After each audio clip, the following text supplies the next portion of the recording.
안녕하세요. 매일 한구전 묵상입니다. 오늘도 하나님의 말씀의 은혜를 충만하게 누리시기를 주님의 이름으로 축복합니다. 시편 1편을 조금 더 보고 있습니다. 오늘 1편 4절과 5절입니다. 악인들은 그렇지 아니하며 오직 바람에 나는 겨와 같도다. 그러므로 악인들은 심판을 견디지 못하며 죄인들이 의인들의 모임에 들지 못하리로다. 아멘. 시편 1편은 복 있는 사람은 하고 시작을 하는데 1절부터 3절까지는 복 있는 사람에 대해서 이야기하고 4절과 5절은 그렇지 못한 사람, 악인들에 대해서 이야기하고 있습니다. 악인이라고도 하고요. 1절에 나오지만 죄인, 그리고 오만한 자들에 대해서 이야기하고 있습니다. 어제 본문 3절에서 복 있는 사람을 시냇가에 심은 나무라고 비유로 설명하고 있는 것처럼 4절에서도 비유로 이제 반대 진영에 있는 악인들을 비유하고 있습니다. 악인들은 바람에 나는 겨와 같다라고 이야기하고 있습니다. 바람에 나는 겨, 농사를 지어보신 분들은 더 잘 알겠지만 어떤 껍데기 같은 거, 알곡이 아닌 껍데기 같은 것들을 모아 놓은 거죠. 그들이 모아 놓여져 있을 때는 뭐 이렇게 아주 쌓아져 있고 단단해 보이고 부피가 커 보이지만 바람에 날려보면 그냥 다 날아가 버리고 마는 허망함을 상징합니다. 그들의 인생은 허망하다라는 거예요. 비록 이 땅에서는 잠깐 그들이 꾀를 내서 살아갑니다. 세상의 방식으로 살아갑니다. 그래서 잘 되는 것처럼 보입니다. 그래서 남들의 부러움을 받기도 하고 일명 의인들, 말씀을 가까이 하며 말씀을 살아가며 말씀을 순종하며 살아가는 사람들을 그 사람들이 무시하기도 합니다. 근데 결국에 이제 끝에 마지막에는 그들의 삶이 허망하다라는 거예요. 구체적으로 그들의 삶의 방식이 어떠했냐? 1절 말씀을 다시 돌아봐야 되는데요. 시편 기자가 이렇게 이야기하고 있죠.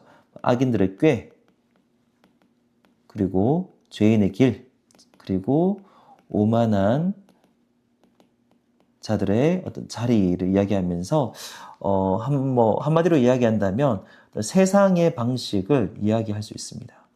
세상의 방식을 따라 세상의 가치관을 가지고 세상이 추구하는 대로 살아갔던 사람들은 잠시 잘 되는 것처럼 보이지만 마지막에는 허망하게 결론이 난다라는 거예요. 이것을 좀 다른 말로 하면 말씀이 아닌 모든 것을 의미하기도 합니다. 말씀이 아닌 모든 것. 말씀의 원리를 따라 살지 않는 모든 것들을 다 의미하기도 한다라는 거죠. 5절 말씀을 보면 그런 악인들은 결국에 심판을 받게 되는데 그들이 심판을 견디지 못한다라고 이야기하고 있습니다. 여기서의 심판은 문맥상 심판뿐만 아니라 어떤 형벌, 영원한 심판은 그에 대한 결과가 따르니까요. 형벌도 포함합니다. 형벌을 견딜 수 없습니다. 성경 전체적으로 볼 때 그것은 지옥의 형벌이고 가장 무서운 그리고 영원한 형벌입니다. 마지막에 그들이 의인들의 모임에 들지 못한다고 이야기하고 있습니다. 결국에 마지막에 죄인이냐 아니면 의인이냐 이 둘 중에 이제 갈라지게 되어 있거든요. 그들은 의인들을 부러워할 겁니다. 이 땅에서는 의인들을 무시했었고 그리고 그들을 부러워하지 않았겠지만 마지막 심판 그리고 형벌의 시간에서는 그들은 이미 의인들의 모임에 뒤늦게 후회하고 들어오려고 해도 들어올 수가 없습니다. 그것을 이야기하고 있습니다. 그런데 오늘 이 시간 우리가 예를 들면 매일 한 구절 묵상을 또 듣고 계시는 분들 정도라고 한다면 이미 예수님을 믿고 계실 확률이 굉장히 크고 또 참된 믿음을 가지고 계실 확률이 크고 그분들은 사실 오늘 말씀과 직접적으로 적용이 되지는 않겠죠. 왜냐하면 예수님 안에 있는 사람들은 다 의인이기 때문입니다. 의인의 기준은 도덕이 아니에요. 예수님에 대한 믿음입니다. 그럼 이 말씀이 우리에게 적용이 직접적으로는 안 됩니다. 그런데 두 가지 정도로 이렇게 적용할 수 있을 것 같은데요. 적용점 첫 번째는 우리가 위로받을 수 있다는 겁니다. 복 있는 사람은 어떤 사람이었습니까? 말씀을 사랑하고 말씀을 마음에 채운 사람들이에요. 말씀에 순종하며 살아가는 사람들입니다. 이 땅에서 하고 싶은 대로 살아가지 않아요. 우리가 주인이 아니고 하나님이 주인이시기 때문에 말씀이 이끄는 대로 살아가는 사람들입니다. 그러면 때로는 힘들 수 있습니다. 때로는 지칠 수 있습니다. 좀 미련해 보일 수도 있습니다. 그런데 오늘 이 4절과 5절을 통해서 우리가 위로받을 수 있습니다. 우리는 최소한 그들의 인생처럼 허망하지는 않겠구나. 지금 힘들어도 그때 복되겠구나라는 것을 우리는 알 수 있습니다. 우리는 오늘날 살아갈 때 이런 말이 있잖아요. 시작할 때는 좋은데 나중에 후회스러운 것이 있다. 만약에 뭐 죄를 짓거나 쾌락을 추구하거나 밤에 뭐 맛있는 것을 먹거나 할 때는 좋아요. 하고 나면 후회되는 것들이 있거든요. 그런데 정말로 유익한 것, 정말로 좋은 것들은 할 때는 하기 싫습니다. 그리고 할 때는 하는 동안에는 힘이 듭니다.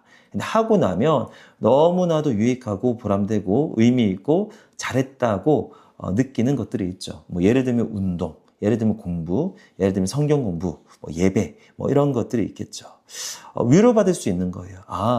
저들의 마지막은 허망하구나. 지금은 우리가 힘들어도 우리가 결국에 웃겠구나라고 생각할 수 있습니다. 두 번째 적용점은 의인의 삶 중에서도 우리가 뭐 지금 좀 극단적으로 이야기하고 있지만 실제적인 현실에서의 이야기입니다. 의인들이라고 할지라도 항상 말씀에 순종하는 삶만을 사는 것은 아니에요. 때로는 세상의 방식에 휩쓸려 갈 때도 있습니다. 그리고 그러한 가치관에 기반해서 하는 행동들, 그리고 투자하는 시간들, 돈과 에너지가 있을 수 있습니다. 그런 거 하나하나가 뭐 구원으로 연결할 건 아니지만 그런 모든 것들이 허망하다라는 것을 우리가 깨닫고 적용할 수가 있습니다. 의인의 삶에서도 마찬가지라는 거예요. 세상적인 방식으로 쌓은 모든 것은 허망하다라는 거예요. 하나님이 절대로 칭찬해 주지 않습니다. 우리가 천국으로 간다 할지라도 이것과는 상관이 없어요. 우리가 지금 세상적인 가치관을 가지고 쌓아 올린 모든 것들은 영원하지 않습니다. 결국에 허망한 것이라는 거. 우리가 이 두 가지 정도 적용점을 가지고 오늘 묵상하시고 기도하고 이 말씀을 살아내는 우리 모두가 되기를 축복합니다. 하나님 아버지 감사합니다. 오늘 복 있는 사람들 시편 1편 4절과 5절을 살펴보았습니다. 악인들의 삶은 형통해 보여도 결국에는 바람이 나는 겨와 같이 허망하다라는 것을 우리가 살펴보았습니다. 오늘 이 진리의 말씀을 통해서 먼저는 우리가 위로받기를 원합니다. 그리고 세상의 방식으로 쌓는 모든 것들은 허망하다라는 것을 깨닫고 삶의 모든 영역에서 하나님의 말씀에 순종할 수 있는 우리 되게 하시고 힘들 때에도 지치지 않고 넘어지지 않고 또 이 말씀에 위로받고 끝까지 달려나가는 우리 모두가 되게 하여 주시옵소서. 예수님의 이름으로 기도합니다. 아멘.